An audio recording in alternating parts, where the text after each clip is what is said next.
Bhayandar railway station पश्चिम में यात्रियों की दैनिक संख्या हजारों में है। नगर पालिका में सत्ता में बैठी भाजपा के अनुरोध पर 8 करोड़ रुपए की लागत से सौंदर्यीकरण अनुबंध देकर काम शुरू किया गया है। 1 फरवरी से लोकल ट्रेन शुरू होने के बाद यात्रियों की संख्या में वृद्धि हुई है। भाईंदर स्टेशन में पश्चिम की ओर आने वाले मुख्य पुल को खोल दिया गया है। हालांकि नगर पालिका द्वारा किए गए सौंदर्यीकरण कार्य के कारण यात्रियों को बहुत सी अड़चनें आ रही है। मूल रूप से पहले से ही जगह की कमी थी और सार्वजनिक और निजी बसों, रिक्शा, 2 पहिया और 4 पहिया वाहनों की संख्या बहुत बड़ी है। हालांकि यात्रियों की असुविधा और वास्तविक स्थिति का ज्ञान लिए बिना और विचार उस पर किए बिना नगरपालिका ने यह कार्य किया है। यात्रियों को रेलवे पुल के साथ साथ टिकट खिड़की पर आने और जाने के लिए काफ़ी मेहनत करनी पड़ रही है, जिससे लोग थक जाते हैं, जिससे बुजुर्गों और महिलाओं को बहुत ज़्यादा परेशानी हो रही है।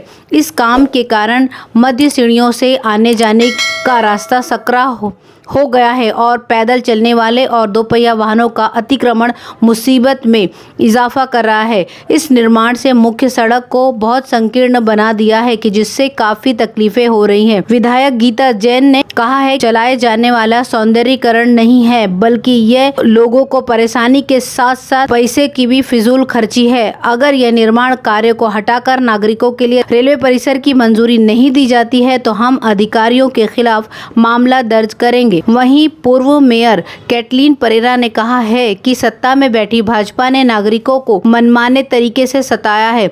अगर भाईंदर स्टेशन के बाहर निर्माण नहीं हटाया गया तो शिवसेना आंदोलन करेगी। मीरा भाईंदर शहर में अनधिकृत इमारत में लॉजिंग, बोर्डिंग और डांस बार का एक बड़ा नेटवर्क है।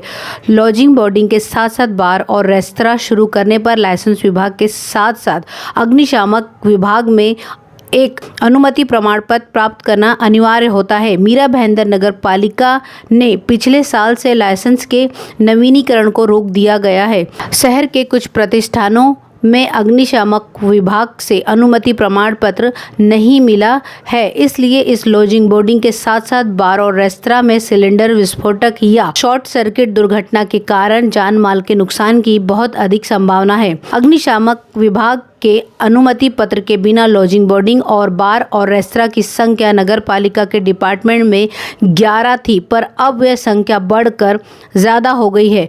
कई लॉजिंग, बोर्डिंग, बार, रेस्तरां को आवश्यक अग्निशामक उपकरण नहीं मिले हैं क्योंकि इन सभी जगहों के मालिकों ने नगर पालिका के अग्निशामक विभाग से अनुमति प्रमाण पत्र नहीं लिया है। अगर भविष्य में कोई दुर्घटना होती है तो इसका जिम्मेदार कौन होगा? अग्निशामक विभाग ने महाराष्ट्र अग्नि निवारण और जीवन रक्षक अधिनियम 2006 के तहत इन सभी प्रतिष्ठानों को नोटिस जारी किया है, जिस पर अब कार्रवाई होगी। 32वें सड़क सुरक्षा अभियान के चलते ट्रैफिक पुलिस द्वारा आने वाली 6 फरवरी को सुबह 7 बजे जन जागृति बाइक रैली का आयोजन किया गया है। ट्रैफिक नियमों का कड़ाई से पालन करने के लिए इसके प्रति अन्य लोगों को भी जागरूक करने के लिए युवा पीढ़ी को इस रैली में शामिल होने का आह्वान किया है। इस रैली में अपनी मर्जी से हिस्सा लेने वाले को 4 फरवरी की शाम 6 बजे तक ट्रैफिक पुलिस के पास उनका नाम दर्ज करना अनिवार्य है। इसके अलावा मोबाइल नंबर पर संपर्क कर इस रैली में शामिल होने के लिए अपने नाम, वाहन चलाने का लाइसेंस तथा वाहन का नंबर दर्ज कराना होगा। इस बाइक रैली में शामिल होने के लिए सभी ट्रैफिक नियमों का पालन करना अनिवार्य होगा। इस आयोजन में युवा पीढ़ी के युवक युवती शामिल हो, ऐसा आह्वान ट्रैफिक विभाग के वरिष्ठ पुलिस निरीक्षक रमेश भामे ने किया है।